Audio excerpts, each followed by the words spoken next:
SBIನ ಈ mutual fund 33% return ಕೊಟ್ಟಿದೆ.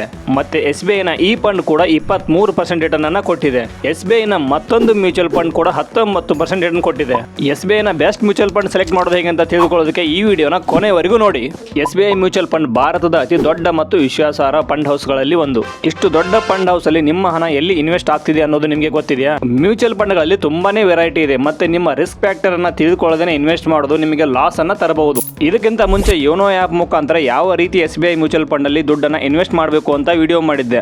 But ಎಲ್ಲರ ಹತ್ರನೂ ಯೋನೋ ಆ್ಯಪ್ ಇರಲ್ಲ. ಇದ್ರೂ ಕೂಡ ಯಾವ ಫಂಡ್ ಅಲ್ಲಿ ಇನ್ವೆಸ್ಟ್ ಮಾಡಬೇಕು ಅನ್ನೋ ಕನ್ಫ್ಯೂಷನ್ ಇದ್ದೇ ಇರುತ್ತೆ. ನಿಮಗೆ ಗೊತ್ತಿರಲಿ, SBI ಮ್ಯೂಚುವಲ್ ಫಂಡ್ ಅಲ್ಲಿ ಇನ್ವೆಸ್ಟ್ ಮಾಡಬೇಕು ಅಂದ್ರೆ SBI ಬ್ಯಾಂಕ್ ಅಲ್ಲಿ ಅಕೌಂಟ್ ಇರಲೇಬೇಕು ಅಥವಾ SBI ಬ್ಯಾಂಕ್ ಮುಖಾಂತರನೇ ಇನ್ವೆಸ್ಟ್ ಮಾಡಬೇಕು ಅನ್ನೋ ಯಾವ ರೂಲ್ಸ್ ಕೂಡ ಇಲ್ಲ. ಸೆಬಿಯಲ್ಲಿ ರಿಜಿಸ್ಟರ್ ಆಗಿರ್ತಕ್ಕಂಥ ಬೇರೆ ಬ್ರೋಕರ್ಗಳ ಮ್ಯೂಚುವಲ್ ಫಂಡ್ ಆ್ಯಪ್ಗಳ ಮುಖಾಂತರನೂ ಕೂಡ ನೀವು SBI ಮ್ಯೂಚುವಲ್ ಫಂಡ್ ನಲ್ಲಿ ಇನ್ವೆಸ್ಟ್ ಮಾಡಬಹುದು. ಅದರಲ್ಲಿ ಒಂದು ಬ್ರೋಕರೇಜ್ ಆ್ಯಪ್ ಅಂದ್ರೆ ಅಸೆಟ್ ಪ್ಲಸ್ ಆ್ಯಪ್. ಅದರ ಮುಖಾಂತರನೂ ಕೂಡ ನೀವು SBI ಮ್ಯೂಚುವಲ್ ಫಂಡ್ ನಲ್ಲಿ ಇನ್ವೆಸ್ಟ್ ಮಾಡಬಹುದು. ಅಸೆಟ್ ಪ್ಲಸ್ ಒಂದು 100% ಡಿಜಿಟಲ್ ಪ್ಲಾಟ್ಫಾರ್ಮ್ ಆಗಿರುತ್ತೆ.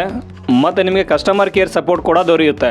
ಕೆಳಗಡೆ ಡಿಸ್ಕ್ರಿಪ್ಷನ್ ಬಾಕ್ಸ್ ಅಲ್ಲಿ ಕೊಟ್ಟಿರೋ ಲಿಂಕ್ ಮುಖಾಂತರ ನೀವು ಏನಾದರೂ ಈ ಆ್ಯಪ್ ಅನ್ನ ಡೌನ್ಲೋಡ್ ಮಾಡ್ಕೊಂಡ್ರೆ ನಿಮ್ಮ ಮ್ಯೂಚುವಲ್ ಫಂಡ್ ಡಿಸ್ಟ್ರಿಬ್ಯೂಟರ್ ನಾನಾಗಿರ್ತೀನಿ. ಅಥವಾ ನೀವು ನಮ್ಮ ವಾಟ್ಸ್ಆಪ್ ನಂಬರ್ಗೂ ಕೂಡ ಕಾಂಟ್ಯಾಕ್ಟ್ ಮಾಡಬಹುದು. ನೀವು ಇಲ್ಲಿ ಆಲ್ ಮ್ಯೂಚುವಲ್ ಫಂಡ್ ಆಪ್ಷನ್ ಮೇಲೆ ಕ್ಲಿಕ್ ಮಾಡಿಕೊಂಡು ಎಲ್ಲ ಮ್ಯೂಚುವಲ್ ಫಂಡ್ಗಳನ್ನು ಇಲ್ಲಿ ನೋಡಬಹುದು. SBI ಅಲ್ಲದೆ ಬೇರೆ ಬೇರೆ ಮ್ಯೂಚುವಲ್ ಫಂಡ್ಗಳು ಕೂಡ ಇಲ್ಲಿ ಅವೈಲೇಬಲ್ ಇರುತ್ತೆ. ಫಾರ್ ಎಕ್ಸಾಂಪಲ್ ಇಲ್ಲಿ ಸರ್ಚ್ ಕಾಲಮಲ್ಲಿ SBI ಮ್ಯೂಚುವಲ್ ಫಂಡಲ್ಲೇ ಇನ್ವೆಸ್ಟ್ ಮಾಡಬೇಕು ಅಂತಂದರೆ SBI ಅಂತ ಟೈಪ್ ಮಾಡಿದ್ರೆ SBIನಲ್ಲಿ ಇರತಕ್ಕಂಥ ಅಷ್ಟು ಮ್ಯೂಚುವಲ್ ಫಂಡ್ಗಳು ನಿಮಗಿಲ್ಲಿ ತೋರಿಸುತ್ತೆ. ಆ ಫಂಡ್ ಮೇಲೆ ಕ್ಲಿಕ್ ಮಾಡಿಕೊಂಡು ಅದರ ರಿಟರ್ನ್ ಸಹಿತ ನೀವು ನೋಡ್ಬೋದು. ಯಾವ್ಯಾವ ಕ್ವಾರ್ಟರಲ್ಲಿ ಎಷ್ಟೊಂದು ರಿಟರ್ನ್ ಕೊಟ್ಟಿದೆ, ಆ್ಯನ್ಯುವಲ್ ಎಷ್ಟೊಂದು ರಿಟರ್ನನ್ನು ಕೊಟ್ಟಿದೆ ಅಂತ ಕೂಡ ನೀವು ಚೆಕ್ ಮಾಡ್ಬೋದು.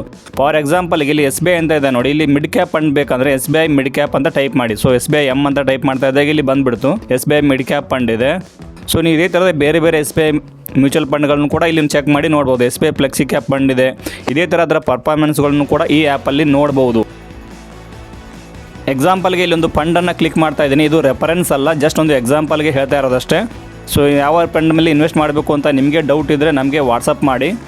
ಸೊ ಇಲ್ಲಿ ನೋಡಿ, ಈ ರೀತಿ ಕ್ಲಿಕ್ ಮಾಡಿ ನಿಮ್ಮ ಅದರ ಪರ್ಫಾರ್ಮೆನ್ಸ್ ಅಂತ ಇದೆ ನೋಡಿ, ಅದರ ಮೇಲೆ ಕ್ಲಿಕ್ ಮಾಡಿಕೊಂಡು ಅದು ಯಾವ ಕ್ವಾರ್ಟರಲ್ಲಿ ಎಷ್ಟೊಂದು ರಿಟರ್ನ್ ಕೊಟ್ಟಿದೆ, ಆ್ಯನ್ಯುವಲಿ ಆಗಿ ಎಷ್ಟೊಂದು ರಿಟರ್ನ್ ಕೊಟ್ಟಿದೆ ಅಂತ ನೀವು ಚೆಕ್ ಮಾಡ್ಬೋದು. ಇದೊಂದು 100% ಡಿಜಿಟಲ್ ಪ್ಲಾಟ್ಫಾರ್ಮ್ ಇದೆ. ಇದರಲ್ಲಿ ನೀವು ಇನ್ವೆಸ್ಟ್ಮೆಂಟ್ ಅಂದರೆ ಏನು, ಮ್ಯೂಚುವಲ್ ಫಂಡ್ಸ್ ಅಂದರೆ ಏನು, SIP ಅಂದರೆ ಮತ್ತು ವಿಡ್ರಾಲ್ ಮಾಡೋದು ಯಾವ ರೀತಿ ಎಲ್ಲವನ್ನು ಕೂಡ ಇಲ್ಲೇ ಓದ್ಬಿಟ್ಟು ತಿಳ್ಕೊಬೋದು. ಅದು ಅವರ ಕಸ್ಟಮರ್ ಕೇರ್ ಡೆಡಿಕೇಟೆಡ್ ಕಸ್ಟಮರ್ ಸಪೋರ್ಟ್ಗೆ ನೀವು ಕಾಲ್ ಮಾಡಿ ಕೂಡ ವಿಚಾರಿಸ್ಬೋದು. ನೀವೇನಾದರೂ ಮ್ಯೂಚುವಲ್ ಫಂಡಲ್ಲಿ ಇನ್ವೆಸ್ಟ್ ಮಾಡಬೇಕು ಅಂತಿದ್ರೆ ಕೆಳಗಡೆ ಕಾಣಿಸ್ತಿರ್ತಕ್ಕಂಥ ವಾಟ್ಸಪ್ ನಂಬರ್ಗೆ ಮೆಸೇಜ್ ಮಾಡಿ.